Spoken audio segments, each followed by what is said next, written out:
Once upon a time, located on an island, was a village called Kabira. Kabira was not a simple village. It was known for its rich economy, therefore, there was a high level of classism. It was very obvious who was rich and who was not. Among the poorest was a young man named Adamu. Adamu and his father were hunters of very little means, while his mother was a farmer. Their family was overlooked at most village gatherings, even by their own kinsmen, because of their social status. Seeing his parents shunned because of their social status made Adamu very sad. But even sadder was he that his love interest completely rejected him countless of times. It was very obvious to everyone that Adamu carried a torch for Halima, the daughter of Kabira's wealthiest man, Mr. Kudus.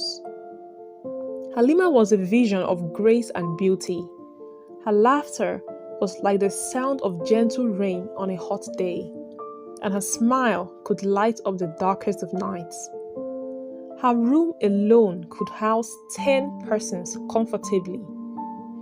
Halima was always surrounded by bodyguards, and whenever she was found alone, it was because she snuck out of the house. Halima would sometimes crave the kind of adventures that the common people saw as a daily life, such as going to pick up African star apple in the forest. After soiling her pretty dress outside with her friends, hunting mushrooms and other wild fruits in the forest, she would go back into her beautiful mansion, back to her luxury life. The 25-year-old girl was surely living a life that many could only dream of.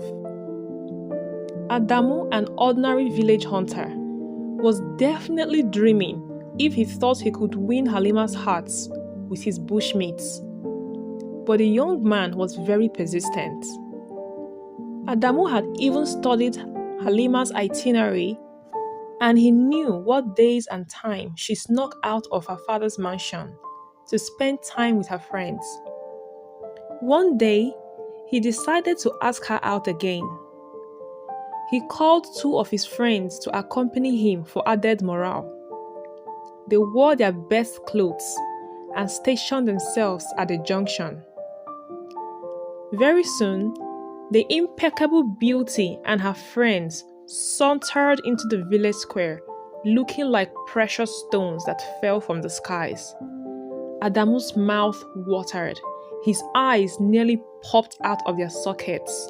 "Chai, this babe set die," he said. Okon, one of his friends, said, "Come o, is this the girl you want to toast? Adamu, you're not scared to even think about this kind of girl. You still had mind to dress up like this to toast her." "This girl is too expensive oh," Kana, the other friend, said, with his hands on his mouth. "See her friends now. All of them are very expensive oh. Oh boy, my liver don't cut oh." But Adamu was insistent. "Abeg, die that thing, Joe. Are they not human beings like us? What's there to be scared of?" he said as he went over to where the girls sat. "Hi, beautiful angels," he waved at them. "I thought the sun has gotten closer to the earth because it suddenly became so bright. Then I noticed it was because of you. The light of your beauty has made the earth brighter." The girls looked at each other and laughed so hard, revealing their diamond teeth. Adamu was dumbfounded. Such wealth, even their teeth, was not ordinary. "Who is this rat and who gave you that line?" one of the girls asked. "Look at his shoes," the second girl said, putting her hand over her mouth to stop herself from laughing. "Girls, this is the he-goat that has been stalking and harassing me since I got back from Canada. I told you about him now," Halima finally said. The girls laughed again so hard that others in the square started laughing too. Look at how his friends look like borrowed item, one of Halima's friends said. Everyone around them laughed so hard that Adamu was ashamed of himself. Adamu's friends placed their hands on their heads. The shame was too much to bear. They left Adamu and went home. Guy, never in your life ask me to join you again to toast any rich babe cause I feel wipe you cord for neck. Never again, Okon warned him sternly. Guy, didn't you use that line very well? Kana, his other friend, asked. I used the line, no, but they were even laughing. Adamu replied, heartbroken. They were not laughing at your line, no. Take a good look at yourself and then look at them again. Come on, bro. They were laughing at who was using the line. You need to find a babe on your level. Cause me, I know if you swallow that kind of insult again for any babe, oh. Adamu went back home completely demoralized. Where are you coming from in these your Christmas clothes? And why is your face looking like a heap of poop? His mother asked when he got home. Adamu sat down and told his mother everything. Chai, this my son. You have always loved big things. Your eyes are set too high. But is it wrong to dream big, Mama? Is it wrong to dream big? It is not wrong to dream big, my son. But you have to understand that a girl like Halima cannot come down to your level. Her father is the richest man in this village. It has never happened in Kabira village and it's not going to start with you, his mother said. Look at Fiji, who comes here every evening to help me with house chores. I see the way she looks at you. She has been doing everything for you to notice her, but you have decided to fix your eyes where your hands cannot reach. Abeg, Mama, I don't like that girl called Fiji. Abeg, she's too local. Adamu grumbled. We are see you now, but calling kettle black, his mother hissed. Just then, Fiji walked in with a wheelbarrow filled with vegetables, corn and tomatoes. Oh my dear, I've been waiting for you. Please drop the wheelbarrow over here. Adamu's mom went to welcome her. Good evening, Adamu. How was your day? Fiji greeted, but Adamu grumbled and went inside. Don't mind him, my dear. He had a rough day. Come, let's go inside, Adamu's mom said to Fiji. Later that night, Adamu came outside to wait for his father. He prayed that his father has not resumed his drinking habit again. His father always stayed up this late whenever he was drinking at the tavern. After waiting for a while, Adamu was about to go out to look for him when he saw two men approaching their house. They were carrying a man who Adamu immediately recognized as his father. He quickly opened the door and the men took him inside. He took a lot of palm wine, and he fell down and he vomited. The men said, Thank you very much for bringing him home. God bless you. Adamu's mother greeted them and they left.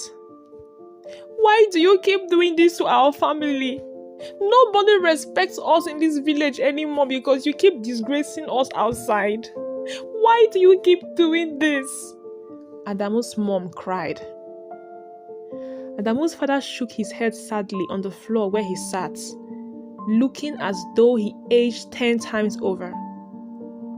They have cast me out again. Who cast you out? Adamu asked. The People Assembly and youth leaders. They did their meeting and formed a trade union, and I was not even informed. I was not included. I am the only man in Kabira village who is not among any trade union as I'm speaking to you right now. I am just existing and breathing. I am not living. He sighed. Those words hit Adamu so hard. He quietly walked out of their house, existing and breathing, but not living. Truly, they were not living. They were merely breathing air like every living thing. But every other purpose of life had completely eluded them. Adamu thought very long and hard about his family and their poor states. He thought about his father. He too was a grown man now and nursing the thoughts of having a family. But he had no means to put a family together. He was gradually going to end up miserable like his father. This made him very sad. Adamu was lost in thoughts that he didn't know when he reached a beer parlor. He went into the beer parlor and sat down and ordered for 2 bottles of beer. He kept drinking and ordering more bottles until the waiter asked him to deposit money before he could order for more. That was when Adamu came back to his senses. He realized that he didn't have any money on him. The bar owner became angry and he called his bouncers to come and drag him outside and beat him up. But a lady walked up to them and told them she was going to pay. Adamu looked at her and recognized her. It was Fiji. "What are you doing here, Fiji?" he asked. "I am a waitress. I work night shift here after my day job as a nanny. Don't worry, I'll foot the bills." "Oh, thank you, Fiji. I will pay you back tomorrow, I promise," Adamu replied. "Don't worry, don't mind. It's my pleasure," Fiji replied. Fiji paid in full for the beer, and she sat down with Adamu. "You seem under a lot of stress. Do you mind sharing with me your problems?" she asked, placing her hands on Adamu. Adamu didn't like this at all, because Fiji wasn't his type, and she wasn't who he wanted. He felt revolted. Immediately, he stood up to leave. "Look, I will pay you back your money tomorrow, okay? Good night." With that, he walked away from Fiji, and Fiji stood there looking at him as he left. She tried to understand why Adamu couldn't even like her a little bit. The next night, Adamu returned to the bar with his friends. He tried to reimburse Fiji the money, but she refused. "I told you it was a pleasure. I don't want to be repaid," she said, handing them their usual order of palm wine and dry meat. As the young men discussed, someone walked into the bar and sat with them. It was Mr. Kofi, the village's wealthiest sailor. Mr. Kofi was popularly known for importing and exporting goods on sea, and he was also a treasure hunter. But after his last voyage, he suddenly retired. Up until now, no one knew why. Adamu and his friends greeted Mr. Kofi as he sat with them. Mr. Kofi whispered to them of a mountain in a faraway island that harbors all kinds of precious stones. He told them that he's been studying the map for a very long time, and he has finally found the location of the mountain. Adamu was very skeptical. When someone finds something this good, he doesn't share it with others. "Why are you telling us about this, Mr. Kofi?" Adamu asked him. Mr. Kofi smiled. "Because you are broke and poor and ambitious. I can see the hunger for a change in your life. Come with me, and you could be the next Mr. Kudus of Kabira village. Just imagine all the good things and all the kinds of people you will have access to with that kind of wealth," Mr. Kofi said. This sounded like a dream. The 3 young men were very excited, and immediately they agreed to go. When Adamu got back home, he told his mother everything. "Are you sure about this? This Mr. Kofi can be very cunning. A lot of people stopped doing business with him because he's very dubious." "Well, Mama, I don't doubt him because he's an old-time sailor. What I don't really understand is why he stopped sailing," Adamu said. "I've heard different stories about Mr. Kofi. Some people said he stopped sailing because people drowned in the sea on his last voyage, while others said that goods disappeared and he could not provide the location where he said they drowned. It is not really clear what happened, but that man is dubious. Nobody knows what he is into right now. You have to be careful, though." "It's fine, Mama, it's fine. I'll be careful. This could be our ticket out of this miserable life that we are living. So I have to take this opportunity."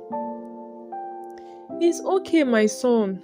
I pray you will make money so that you can come and marry my beautiful Fiji. Fiji will make lots of babies for you. Have you seen her hips? Have you seen her busty chest? And she is very peaceful and industrious. That is all a man needs in a woman."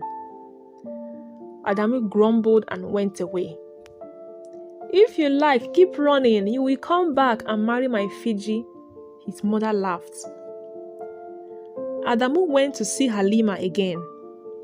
He sighted her at the stream where she was having a good time with her friends.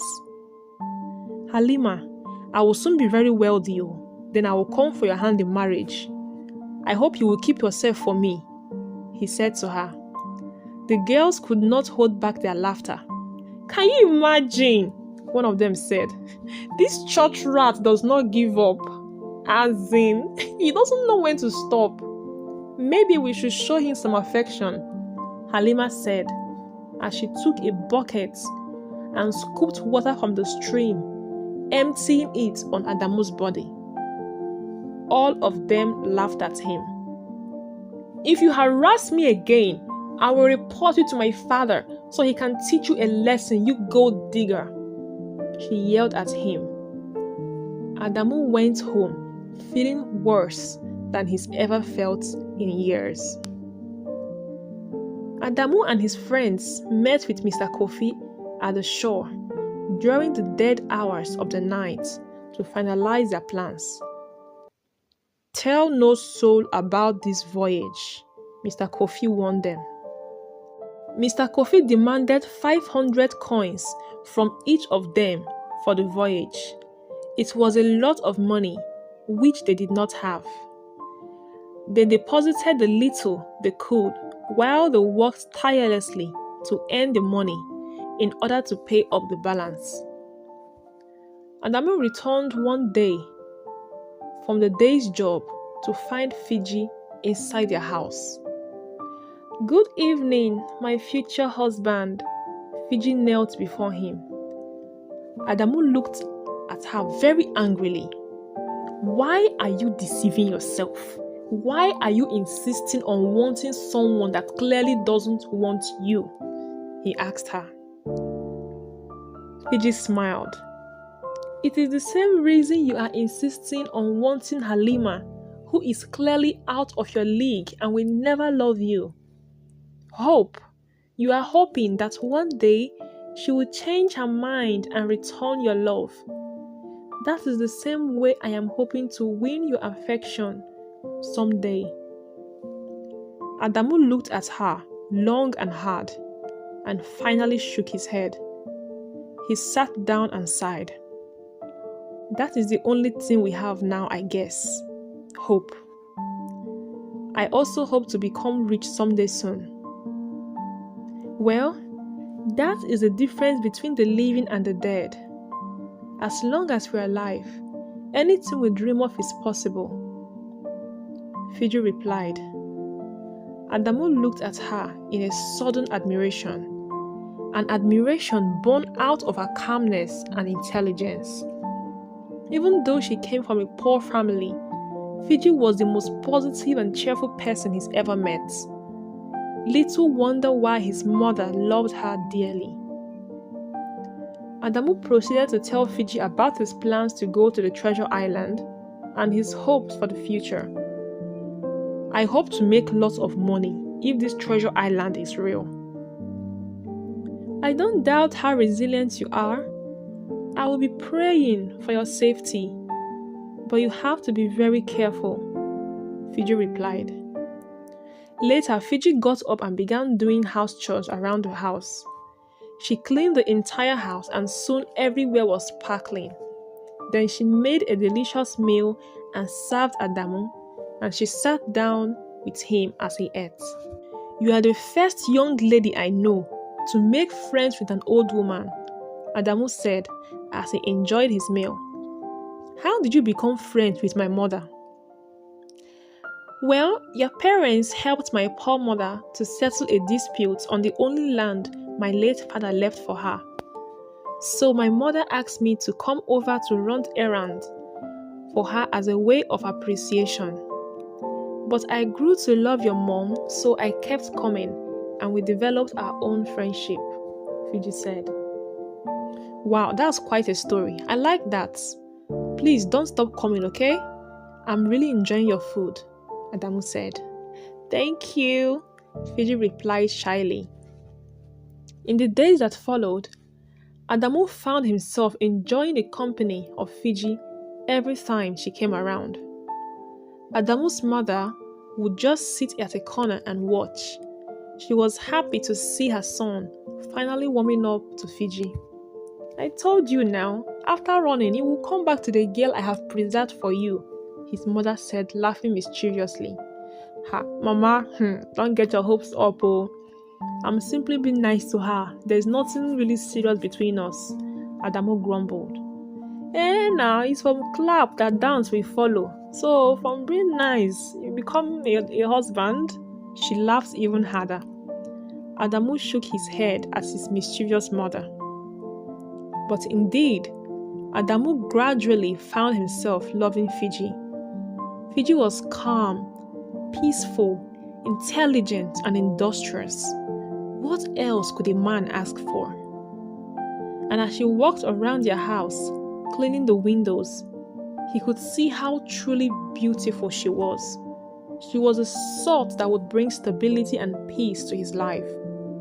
Indeed, Fiji was attractive, and he was beginning to be moved by the sight of her.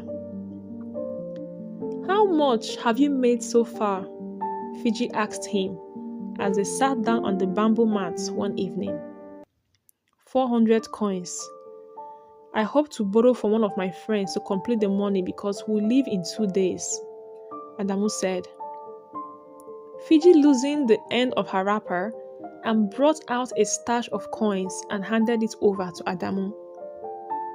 This is 100 coins. Use it to complete your fee.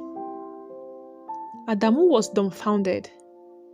100 coins was not a small money to obtain. He was very surprised. He didn't want to take it, but Fiji insisted. I want so badly to be a part of your success story, even if you don't have affection for me.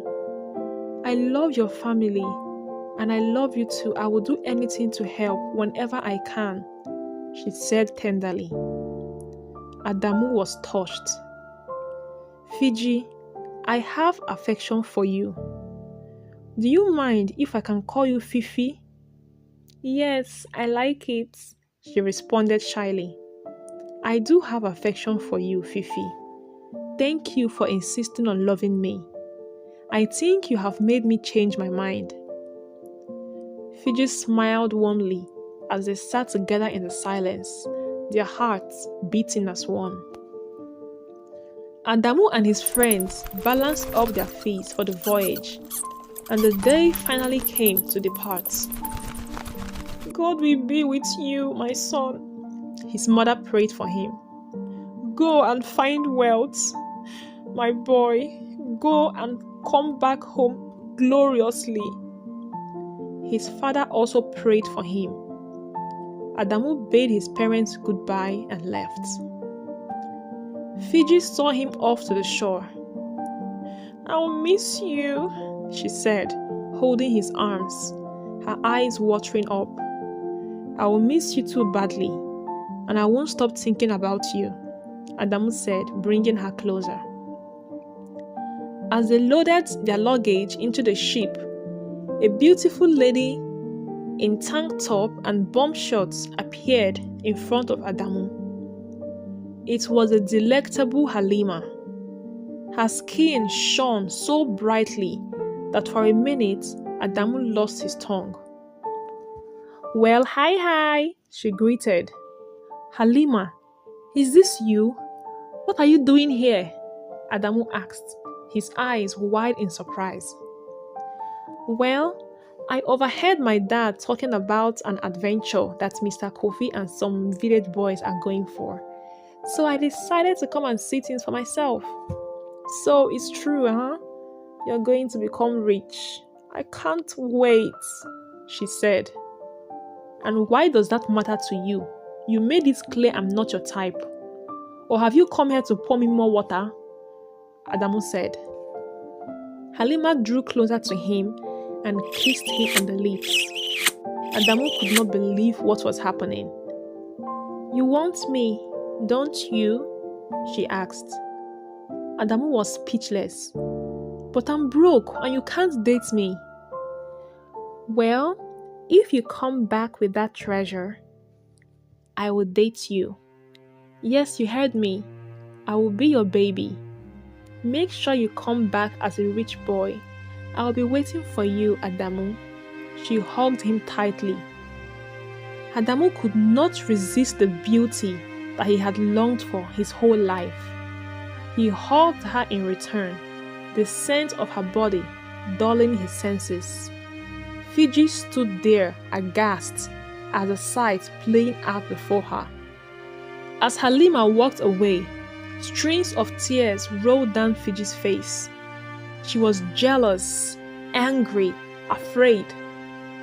Adamu was dumbfounded as well, and he could not provide any explanation.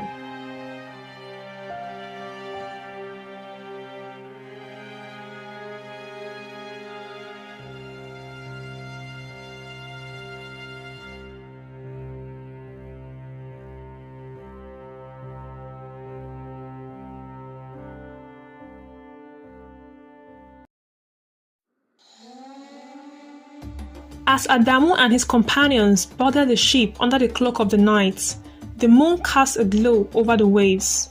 Mr. Kofi, the ever-seasoned sailor, barked out orders with an authoritative voice that resonated through the air. The vessel slowly departed from the shores of Kabira, heading into the unknown.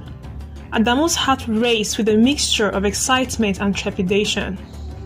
The first few days of the voyage were uneventful, with clear skies and calm seas. Adamu and his friends kept their eyes on the waters, their hearts doubtful, but their spirits alive by the possibility of what beautiful life they would have with the treasure that awaited them. One evening, as the sun dipped below the horizon, Mr. Kofi gathered the young men on the deck. "Listen carefully," he began, his voice low and serious. "We are approaching dangerous waters. The weather can turn in an instant, and more so, pirates roam these parts. Stay vigilant and follow my orders without question." Adamu and his friends nodded. "We are going to be ready, sir," they replied. The challenge came sooner than expected. A violent storm erupted without warning, tossing the ship like a toy in a baby's bath. Waves crashed over the deck, soaking the crew to the bone. The wind howled like a banshee, and the sky lit up with relentless lightning. The rain descended in a tormentousness downpour, followed by a loud, deafening thunder. "Hold on to the ropes! Secure the sails!" Mr. Kofi shouted over the deafening roar of the storm. Adamu gripped the rigging with white-knuckled intensity, his muscles straining against the fury of the elements. Kana, one of his friends, trying to tie down a flapping sail, slipped and nearly fell overboard. "Help! I can't hold on!" he screamed with panic in his eyes as he plunged into the raging waters. Adamu, with a surge of adrenaline, lurched forward and grabbed his arm. I've got you! Hold tight!" He pulled with all his might, and finally he was able to get him back into the boat. "You're safe, my friend. You're safe now." Adamu hugged his friend. The sight of Kana almost drowning in the storm seconds ago shattered him. The ship slowly found balance, though the storm showed no signs of abating. Hours felt like days as the storm raged on, but eventually it began to subside. The crew, battered and exhausted, huddled together on the deck, catching their breath. Mr. Kofi looked around, his face grim but relieved. "Well done, boys. We made it through." The next morning, the sea was calm and the sky was a clear, endless blue. As they continued on their journey, a sense of foreboding lingered in the air. Adamu couldn't shake the feeling that a more sinister challenge lay ahead. Days later, as the ship neared the fabled island, a new threat emerged. From the crow's nest, Okon spotted a dark shape on the horizon. "Pirates!" he screamed. "They are coming straight for us!" Mr. Kofi's face hardened. "Prepare for battle, boys. We won't let go without a fight." The pirate ship closed in quickly. The crew was a savage band of cutthroats and rogues. As the vessels drew alongside each other, the scary-looking pirates threw grappling hooks and ropes over to their ship and swam across. When the pirates descended on their ship, they charged for war. Adamu and his friends charged in return, facing them head-on. A fierce clash erupted. Swords clanged together and shouts filled the air. Adamu and his friends fought valiantly, their every movement driven by the will to survive. Out of nowhere, a fierce-looking pirate lunged at Okon, trying to strike him from behind. "Watch out!" Kana screamed out loud. Okon swiftly turned, throwing the pirate off with a deadly karate move that sent him reeling. Adamu threw a deadly blow to the face of another, and Kana wrestled another in a battle of strength. It was a supercharged scene. More pirates swam across over to their ship. They were greatly outnumbered. "We can't defeat them! Steer away now!" Adamu screamed on top of his lungs. Mr. Kofi swung into action immediately, steering the vessel skillfully through the crashing waves. Adamu dived into the sea among a throng of pirates, using his sword to slash the ropes that connected the two vessels. Mr. Kofi steered the ship away, and soon they lost the pirates. They all collapsed in the deck, clutching their chests in a bid to catch their breath. Adamu looked at Mr. Kofi breathlessly. "Is it always like this?" Mr. Kofi wiped a sweat from his brow. "That barely scratched the surface, boy. It's a battlefield out here," he replied. The rest of the journey was smooth and peaceful. When they finally reached the island, it was nothing short of a paradise and a nightmare. Dense jungles, towering cliffs, and treacherous terrain awaited them. They carefully sailed along the waters, avoiding icebergs, and finally docked their ship at the shore. When they disembarked, Mr. Kofi unfolded a weathered map. The treasure is said to be hidden in a cave inside a salt mountain at the heart of the island. Stay awake and stick together. As they journeyed through the jungle, a fierce panther appeared out of nowhere and lunged at them. They screamed and ran for their dear lives. When they thought they were safe, an anaconda crawled out of the bush and chased after them. A big gorilla was awakened by the noise, and it came after them in anger, followed by mystical creatures of wrath and magic. They ran and ran until they were exhausted and collapsed on the ground. "You didn't tell us we were going to be killed by these strange beasts," Adamu said as he heaved and panted. The jungle was self-sustaining for the men, as they caught little animals for food and drank from the clear mountain, which was how they survived. Then at night, they huddled themselves inside a cave and slept around a bonfire. One night, as they set up camp, they heard wild rustling in the bushes. Adamu and the others drew their weapons, ready for anything. Out of the shadows emerged a group of indigenous islanders, armed and cautious. Mr. Kofi stepped forward, raising his hands in a gesture of peace. "We mean no harm, we are just passing through." The leader of the islanders spoke in a language none of them could understand. Adamu sensed the tension, and he stepped forward and tried to convey their peaceful intentions through gestures and expression. The leader seemed to understand. He nodded and spoke again, this time in broken English. "Oh, you seek treasure. Many come, few leave. Island dangerous." Mr. Kofi bowed slightly. "Please, can you help us? We are looking for the Salt Mountain." The leader considered for a moment before nodding. "Follow me. I show you safe path." With the islanders' guidance, they navigated the treacherous landscape more easily. At last, they stood before the mountain. The islander bade them goodbye, and they waved back. Now they were alone. Adamu and his companions stared at the Salt Mountain in wonder. It was a breathtaking sight. The treasures were hidden inside the Salt Mountain, and to get there, they had to walk through a dangling bridge built over a smoky abyss.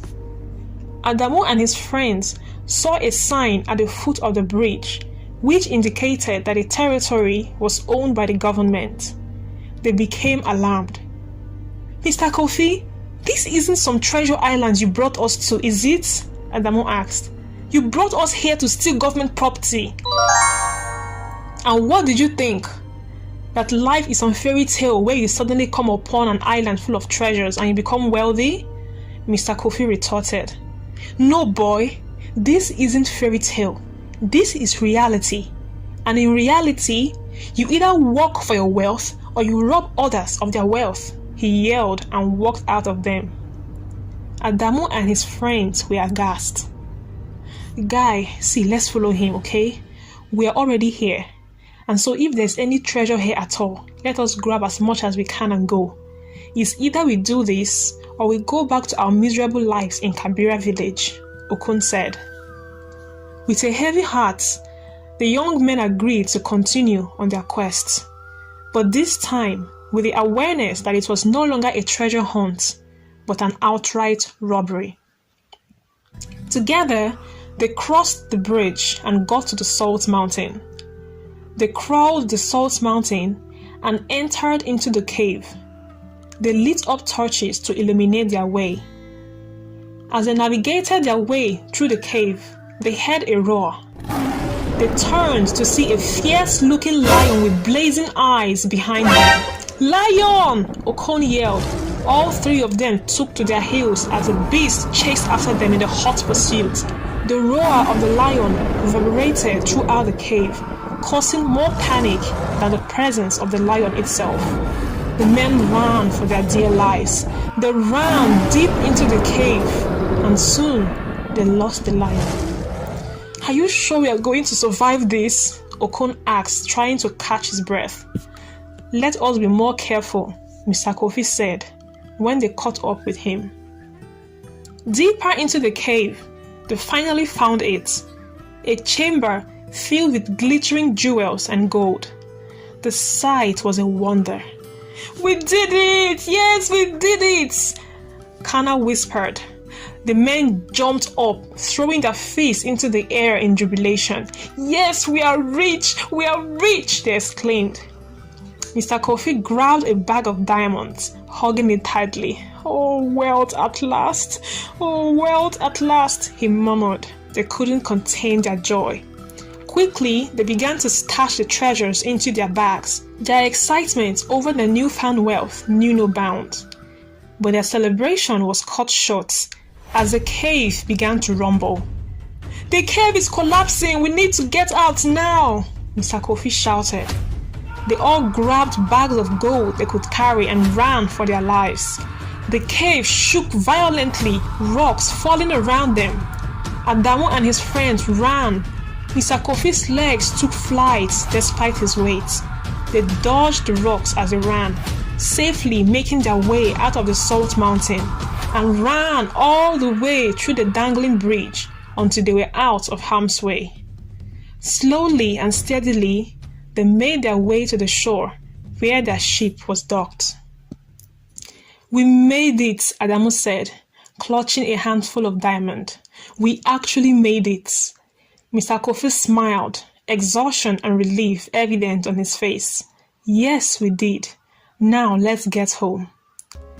Mr. Kofi hit the wheels, and soon enough the vessel left the shore on its way home. Adamu and his friends stayed on the deck, relishing in the cool air, their hopes for the future as bright as the sun above them. As they sailed smoothly, Okon suddenly discovered a white yacht harboring government officials right behind them. The yacht was sailing behind them at full speed and intended to catch up with them. With light of speed and panic in his eyes, Okon rushed to the wheel room to inform Mr. Kofi about the danger. Mr. Kofi rushed out to see things for himself, and he was alarmed that indeed policemen were trailing them behind. Quickly, he got back to the wheel room and steered vigorously in a bid to lose the yacht completely. He sped up the vessel. A minute later, the yacht was lost far behind. "That was government officials, wasn't it? They were following us because of the gold we stole, right? You've put us in serious danger!" Adamu and his friends yelled at him. "They didn't catch us, so they don't have any evidence that we stole anything. And now let me warn you, never tell a soul that we stole from the government," Mr. Kofi replied, his eyes brimming with rage. The rest of the voyage back to Kabira was peaceful, but Adamu and his friends were as restless as the sea waves. They didn't keep a single eye closed until they reached the shores of Kabira. They arrived at night and quickly shared the loot among themselves. "Now, from this night going forward, I don't know you and you don't know me. I wish you all a great life. Enjoy your newfound wealth," Mr. Kofi said to them. Adamu and his friends thanked him and bade him goodbye as they went back to their homes. Adamu's mother wept with joy when she saw her son. "Oh, you did it! You came back! You've changed our lives!" "Oh, my son, look at the bags of raw gold you brought home. So it is real, huh? You went to a treasure island to get all these treasures," his father said, smiling. "Yes, Papa. It is a treasure island that nobody has ever seen before. Mr. Kofi is the first person to discover it," he lied. "Now we are rich, Papa. We are even richer than Mr. Kudus. Nobody will ever look down on you again, Papa.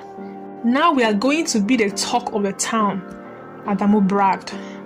His parents got up and danced happily. Their son had indeed changed their story forever. "Oh, my dear son, thank you for elevating this family," his parents blessed him. "Hey," his mother called out. "Now that you have made money, you need to move fast with Fiji so that you can marry her. You know we are getting very old, and we need to hold our grandchildren while we still have the energy. I beg, Mama." "Mama," Adamu called out angrily. "Mama, please don't ever mention Fiji again. Mama, do you know all I went through at the island? I almost died, Mama. I didn't suffer all that just to marry a girl who is beneath me. I can't marry Fiji, she's too local. Halima is the woman of my dreams, and she has promised to wait for me to return so we can be together. Halima is the girl I will marry," Adamu said with a tone of resolution. "Which Halima?" his mother yelled. "Mama, I don't want to discuss this issue again. You will have grandchildren, but not with Fiji. End of discussion," Adamu said and walked into his room. Days after their return from the treasure island, Adamu and his friends quickly brushed themselves up. They sold off some gold in exchange for money. The people of Kabira village saw a change in Adamu's family. They left their old thatched house in the slums for a mansion in one of Kabira's expensive estates.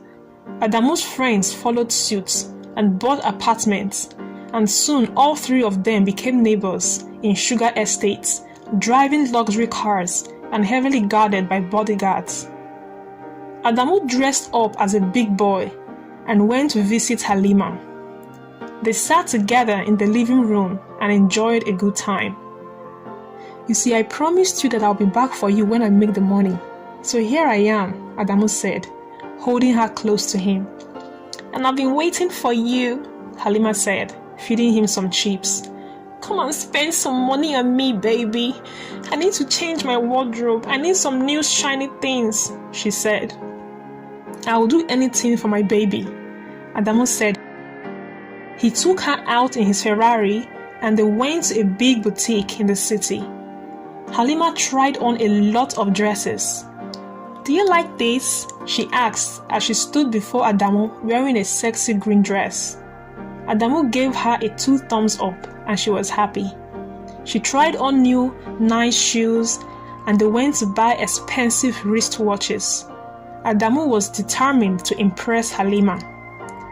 Adamu then took Halima to a very expensive restaurant in the city and they had a romantic dinner. Adamu's friends Okon and Kana also acquired beautiful classy girlfriends, and together they visited big clubs in the city and partied like no man's business. They danced and danced and danced. Everybody felt their vibe. They had so much fun that it felt like the day should never come and the night should never end.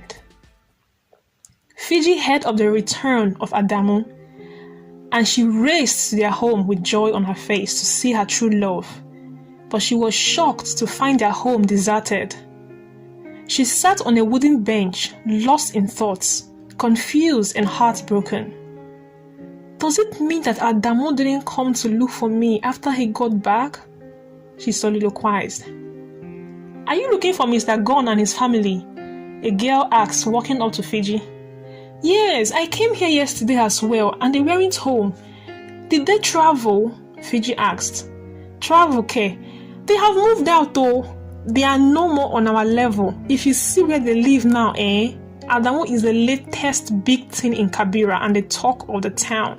He suddenly made a lot of money and they moved to Sugar Estate," the girl said. "Sugar Estates?" Fiji yelled. "That's like the most expensive estate in Kabira." "Yes, so, they are among the 1% of the 1% now," the girl said. "Anyway, I'm going to the market. See you later." She left. Fiji was heartbroken and sad. Sugar Estates?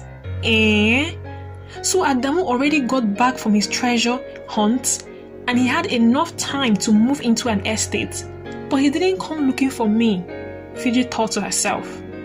Well, she was going to look for him, no matter the case. Fiji wore her best dress and went off to Sugar Estate to look for Adamu, the love of her life. When she got to the estate, the security men asked who she was and who she wanted to see. "I came to see Adamu, the son of Mr. Gon," she replied. The men gave her a once-over. "Call him on phone," they replied. "I don't have a phone," she said. The men looked at her again. "Well, we can't help you." They dismissed her. "Please let me in. I know him. He's my boyfriend," she insisted. The security man laughed at her. "You, this chingom girl, you better leave here now before we get angry, oh," they said. But Fiji wasn't deterred. She was determined to see Adamu. During the night, she came back again to the estate and climbed the walls and got in. She didn't know Adamu's house number, so she kept knocking on every door and asking for a man named Adamu. Finally, she got to his door and knocked. She was very excited to see the love of her life. But when the door opened, Halima walked out of the house. Fiji was shocked. Yes, who are you? Halima asked. Fiji's heart raced. I came to see Adamu, my boyfriend, she replied confidently, although Halima's beauty intimidated her. Adamu walked out of the door. Who is that, baby? He asked, slipping a hand through Halima's waist and kissing her cheeks. I don't know who this local girl is looking for. I think she may have lost her way, Halima hissed and walked inside. Adamu stood before Fiji, words filling him. They stared at each other for ages. Adamu, I've missed you. I've been praying for you to return safely into my arms, but you chose another woman's arms to return to. A woman who has never genuinely cared for you, Fiji said, her voice breaking. Adamu's conscience pricked him, but he remained stoic. Listen, Fiji, I'm grateful to you for your love and for the money you gave me for the voyage. I have more than enough now to compensate you, but I'm sorry I can't love you the way you love me. Halima has always held my heart, he said. Tears rolled down Fiji's face. Adamu, please give me a chance. I'll be good for you, I promise. I will teach you a kind of love that knows no boundaries. A love without ifs and buts. A love without clauses or conditions. Please, give us a chance to build something real, she begged. Any man will be blessed and fortunate to have you as a wife, Fiji. But that man isn't me. I'm sorry, but my heart has always belonged to another. Take this money as a compensation, and please don't come here again, Adamu said, throwing a wad of cash at her feet as he walked back into the house, shutting the door. Fiji collapsed on her knees, heartbroken and sad. Streams of tears welled down her face. It soon started to rain, and she lay there in the rain, weeping and unable to move. She remembered the fleeting moment she shared with Adamu. The evening he first poured out his heart to her about his plans for the future. The time they shared a meal together. The times their laughter was all that they heard. The night he looked at her like she was the seventh wonder of the world. The times he stared at her when he thought she wasn't looking. The night he said he had affection for her. Was it all a lie? Did Adamu use me as a rebound? She wept bitterly in the rain, clutching her chest. A flashy car drove into the estate that night and saw Fiji lying on the floor, weeping under the heavy rain. The young man got down from the car with an umbrella and walked towards her. He helped her up and took her into his apartment and made sure she was taken good care of. The government officials who trailed Mr. Kofi's ship were still working undercover to catch him. Mr. Kofi has been on the radar for years for robbery. This time, the police officers were determined to find him and his accomplices. As time went by, whispers began to be heard about some new faces in Kabira village who were going round and asking questions. Have you heard? 2 policemen came to my shop yesterday and asked me if there was anybody in Kabira who started living large all of a sudden without a known source of wealth. A woman said to her friend, my dear, I heard it though. My husband also told me that some policemen asked him if there was a goldsmith or gold dealer here in Kabira. And my husband directed them to Kilishi Market, where all the traders and blacksmiths are. I really don't know what or who they are after all, the other woman said. Nights turned into days and days turned into nights. The police officers did a thorough sweep throughout Kabira village and they finally got to the gold dealer shop who was trading the gold from Adamu and his friends in exchange for money. The gold dealer took the officers to Sugar Estate where Adamu and his friends lived and they were all arrested and thrown into the back of the police van. Adamu's parents were escorted out of the estates, and they went back to their old huts, back to square one, while their apartments at Sugar Estates were confiscated by the government. Halima and her friends ran away, and no one ever heard from them again. Mr. Kofi was hunted down and arrested. Adamu and his friends were sentenced to 5 years imprisonment for being accomplices to robbery, while Mr. Kofi was sentenced to 10 years for many other crimes committed in the past. The once happening men of Kibera were now stripped of all dignity and fed like dogs in a dingy prison cell.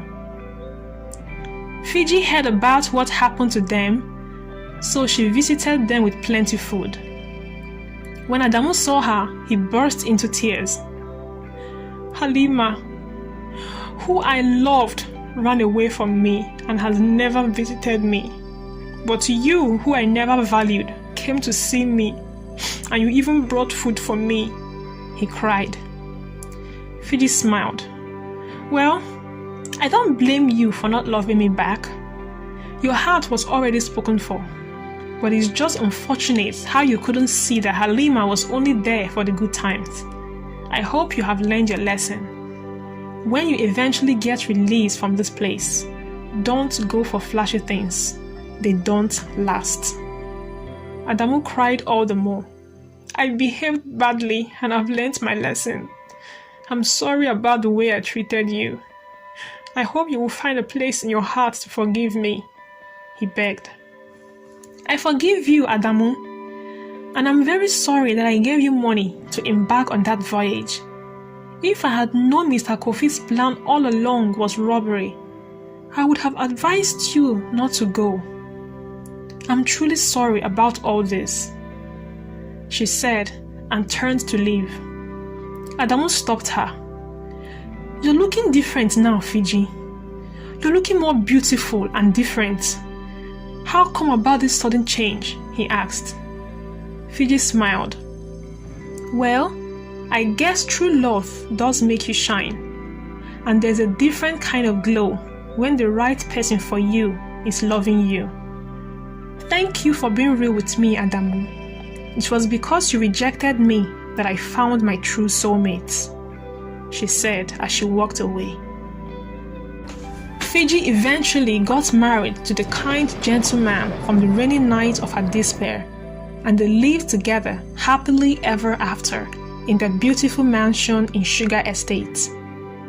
Adamu and his friends got released years later and went back to being hunters. Adamu ended up with neither the wealth, nor the girl he wanted, nor the girl who wanted him.